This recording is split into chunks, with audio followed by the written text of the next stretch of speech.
अस्सलामु अलैकुम नाज़रीन कराम, नई वीडियो में आपको खुश आमदीद कहते हैं। एजेंसियों का जाना माना टाउट इसराइल पहुंच गया है। आखिर ऐसा कौन सा पैगाम है जो लेकर इसराइल जाना था, इस पर बात करते हैं और आपको बताता हूं कि वो कौन सा टाउट है। लेकिन इससे पहले एक मुलाकात का जायज़ा लेते हैं। सऊदी वफद पाकिस्तान पहुंचा हुआ है और ये इस वक्त दौरा किया जा रहा है जब मिडल ईस्ट एक जंग के दहाने पर खड़ा है, जब सऊदी अरब डिनाई कर रहा है कि उसने इसराइल की मदद नहीं की, लेकिन आलमी जरीदे दावा कर रहे हैं कि यह मदद की गई है। वॉल स्ट्रीट जर्नल की रिपोर्ट यह कहती है कि सऊदी अरब समेत मुख्तलिफ अरब ममालिक ने ईरान का हमला नाकाम बनाने में बहुत मदद दी है।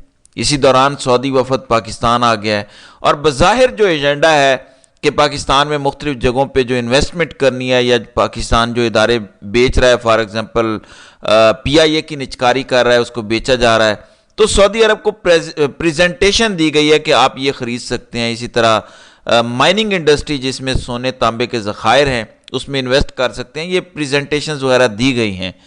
लेकिन जो इसके अंदर बात पिन्हा नज़र आई है उस पर आपने गौर करना है। सऊदी अरब के शाही ख़ानदान के एक ज़रिए ने एक जरीदे को अपना नाम जाहिर न करने की शर्त पर बताया कि अगर इसराइल पे हमला ना होता 7 अक्टूबर को, यानी ईरान ने जो स्पॉन्सर किया हमला वो ना होता, तो हम इसराइल के साथ ताल्लुकात बनाने जा रहे थे, नॉर्मलाइज करने जा रहे थे, यानी इसराइल को तस्लीम करने जा रहे थे। आपको अच्छी तरह पता होना चाहिए कि पाकिस्तान में रजीम चेंज ऑपरेशन की एक वजह यह भी है कि पाकिस्तान ने ब्लॉक में सऊदी अरब अगर करता है इसराइल को तस्लीम तो तस्लीम करना है, और जाहिर है एक सेटलमेंट के बाद ही होगा कि फ़लस्तीन को कोई छोटा मोटा बॉर्डर दे दिया जाएगा कि तुम टुकड़ों में रहो, जबकि इसराइल की एक पूरी स्टेट बनाई जाएगी और उसको कहा जाएगा कि पूरी दुनिया इसको तस्लीम करे और उसमें पाकिस्तान भी तस्लीम करेगा।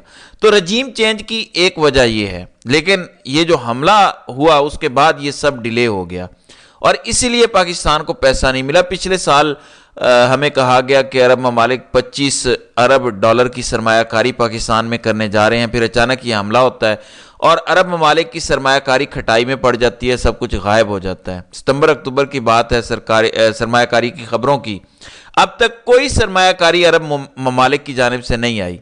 अब दोबारा ये जो आए हैं एक फाइनल सेटलमेंट होनी है, और मैं अभी एक जरीदे का पढ़ रहा था उसमें वो ये कहता है कि एक सेटलमेंट होनी है और अमेरिका इंतखाबात की वजह से असर और रसूख इस्तेमाल करने की पोजीशन में नहीं है, जबकि अरब ममालिक अपना असर और रसूख इस्तेमाल करके एक सेटलमेंट करवाएंगे, यानी इसराइल को तस्लीम किया जाएगा ब्लॉक के तौर पर, अरब ममालिक जो रह गए हैं और पाकिस्तान और बाकी ममालिक भी, और इस तरीके से एक छोटा सा खिता बना दिया जाएगा फ़लस्तीन के नाम से।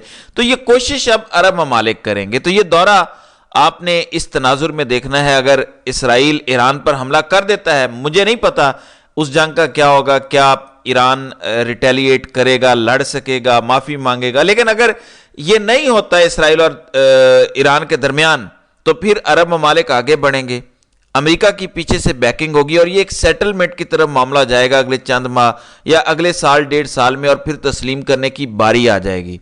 इस सिलसिले में मुलाकात को आपने गौर से देखना है। फिर एक उड़ती उड़ती खबर है, इसको आप रूमर कह लें, जिस पर मैं तफसील से आगे बात करूंगा, कि इमरान खान से कहा जा रहा है, पहले कहते थे कि 3 साल आप इस हुकूमत को चलने दें, तब तक कोई जलसा जुलूस रैलियां ना करें, हुकूमत गिराने के लिए लॉन्ग मार्च ना करें, आपको छोड़ देते हैं, रिहा कर देते हैं। अब ये सुनने में आया, ये मैं नहीं कह रहा, ये पाकिस्तानियत के नाम से एक ट्विटर अकाउंट है, उसने कहा है कि सरकारी ज़राए से उन्हें पता चला है, वो ये कहते हैं कि अब 3 साल के बजाय 2 साल पे इस्टेब्लिशमेंट आ गई है। कह रहे हैं इमरान खान से कि इस हुकूमत को 2 साल चलने दें, इस तरह आप जलसे भी करें लेकिन लॉन्ग मार्च आप नहीं करेंगे, हुकूमत नहीं गिराएंगे, ये सेटअप 2 साल आप कम अज कम चलने दें। इन 2 सालों में आपने डॉट्स कनेक्ट करने हैं कि अगर ये बात कही जा रही है तो 2 सालों में होना क्या है। चंद एक्सटेंशन होनी है, ये तो कन्फर्म है, काजी की एक्सटेंशन अभी चंद दिनों में आ जाएगी। तहरीक इंसाफ से जो मखसूस नशिस्तें ली गई हैं उसकी वजह यही है कि अपने नंबर 224 पूरे करने हैं। सेनेट में भी यही किया गया है, क्योंकि आईनी तरमीम करने के लिए आपको दोनों हाउसेज में 2/3 अक्सरियत चाहिए होती है। इसके साथ साथ इसराइल को तस्लीम करना भी इन्हीं 2 सालों में मुमकिन हो सकता है और एक गेम ही हो सकती है। मैं कॉमन सेंस यूज कर रहा हूं, ये कोई खबर नहीं है। आप भी मुझे बताएं कि आपकी क्या राय है इसमें। जब इस हुकूमत से इसराइल को तस्लीम करा लिया जाएगा तो इस हुकूमत को मुल्क दुश्मन करार दे के लात मारी जाएगी। ادارہ پھر وہیں کھڑا ہوگا کہ ہم محب وطن ہیں، سیاستدانوں نے سودا کیا ہے اور یہ گیم بڑے عرصے سے ڈالی جا رہی تھی۔ دیکھیں کھیل کچھ اور ہے، دکھایا کچھ اور جا رہا ہے۔ یہ ایک بندے کی آپ تصویر دیکھیں، یہ بندہ اسرائیل میں پہنچا ہے، اس کا نام احمد قریشی ہے۔ یہ پہلے پی ٹی وی میں کام کرتا تھا، یہ 23 مارچ کی پریڈ میں کمنٹری بھی کرتا رہا ہے، یہ ایجنسیوں کے بہت قریب ہے۔ یہ جاب کیا کرتا ہے؟ یہ اسٹریٹجک سٹڈیز اسلام آباد یا انڈیا سٹڈیز سینٹر یعنی بھارت کشمیر والے معاملات پر ایڈوائزری بورڈ کا ممبر ہے، یعنی یہ حکومت پاکستان سے تنخواہ لیتا ہے، تو یہ ایک حکومتی اہلکار ہے۔ باقی انسٹیٹیوٹ آف اسٹریٹجک سٹڈیز اسلام آباد میں کام کرنے کا مطلب ہے کہ یہ ہمارے اداروں کے لیے کام کر رہا ہے، اس طرح کے کام سویلینز تو نہیں کرتے۔ اب اگلی بات بڑی اہمیت کی حامل ہے۔ یہ شخص ٹویٹ کرتا ہے کہ میں نے یروشلم کو بہت پرامن پایا ہے، آج رات اسرائیل میں میں نے لینڈ کیا ہے۔ یہ اس نے خود اقرار کیا ہے۔ وہ یہ کہتا ہے کہ جو لوگ کہتے ہیں کہ پینک پھیلا ہوا ہے اسرائیل میں، ان کو یہ بتا رہا ہے کہ اسرائیلی پوری طرح سیٹسفائیڈ ہیں کہ کس طرح ایران کا اٹیک ناکام بنا دیا گیا ہے۔ اس کے بعد وہ آگے کہتا ہے کہ اسرائیل میں مختلف ملکوں سے فلائٹوں کی لائنیں لگی ہوئی ہیں، دبئی سے 12 فلائٹیں اسرائیل میں آئی ہیں پیر کو، یورپ سے آ رہی ہیں، ترکی سے آ رہی ہیں، مراکو سے آ رہی ہیں، یعنی اسرائیل میں آل از اوکے کی رپورٹ ہے، یعنی یہ اسرائیل بالکل مطمئن ہے۔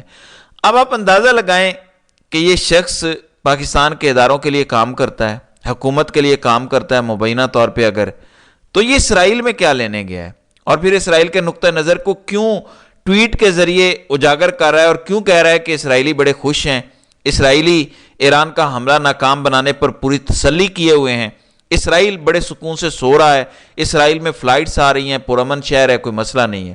اب آپ سارے ڈاٹس کنیکٹ کریں، کیا حکومت کا یہ اہلکار، ایجنسیوں کا یہ ٹاؤٹ کوئی پیغام لے کر اسرائیل گیا ہے اس وقت جب اسرائیل ایران پر حملہ کرنے جا رہا ہے؟ میں کسی پہ الزام نہیں لگا رہا، صرف سوال پوچھ رہا ہوں، کیا کوئی پیغام ہے کہ ہم نیوٹرل رہیں گے، ہماری طرف سے کوئی ریاکشن نہیں آئے گا، یا یہ صرف میں ایسے ہی بات کر رہا ہوں؟ یہ میں ناظرین اکرام آپ سے سوال پوچھ رہا ہوں۔